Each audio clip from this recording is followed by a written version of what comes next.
Here it is. The score from a freshman high school boys basketball game in the Dallas-Fort Worth area, 101-215.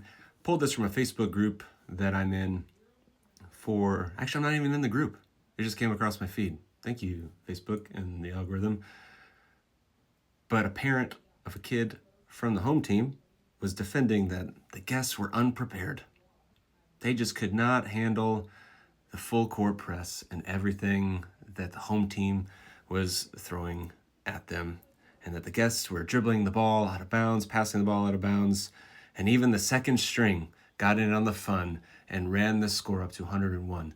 Mind you, the home team pressed the entire game. In the defense that if you pull your foot off the gas pedal, it's going to hurt you against even better teams. So you have to get in the mentality of always going hard the entire game.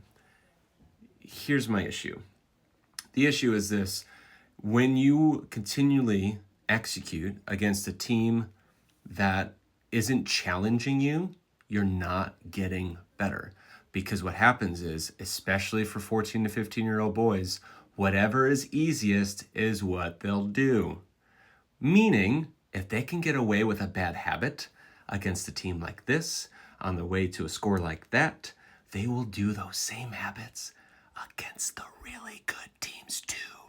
And it has nothing to do with pulling your foot off the gas pedal. It has everything to do with their teenage boys. So what do?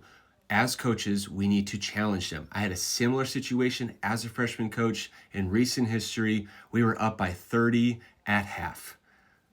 All I had were 8 kids on the bench. 8 kids total against a team that just wasn't very good. And so what did we do? We put in constraints, which is how we run our practices. We run conceptual offense in our program, and we put in constraints regularly in practice. So we just put those constraints on our boys to force them into good habits. Pulled back this press, made sure they passed the ball a number of times, and only got layups. Okay? That was one. That was the third quarter. Fourth quarter, we're still up 30. So we were a net neutral, but we're learning and using good habits. Fourth quarter, no dribble rule.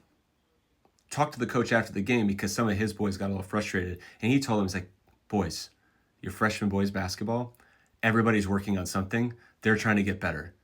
If anything, we should be grateful that they didn't dribble the basketball in the fourth quarter, because I don't have a bench to go to, right? What are we just going to hold?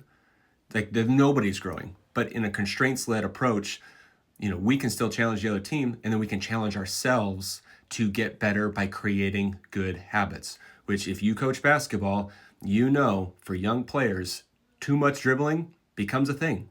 And so we put on a dribble limit or a no dribble constraint on ourselves. And if they didn't follow the constraint, they got put on the bench. So stuff like this can be avoided, and it can be avoided in a way that actually helps everybody grow, because we're all trying to get better. We're all trying to challenge each other. And so if that means putting constraints on ourselves in order to better challenge ourselves when an opponent isn't challenging ourselves, you know what? We got to do what we got to do. What are your thoughts?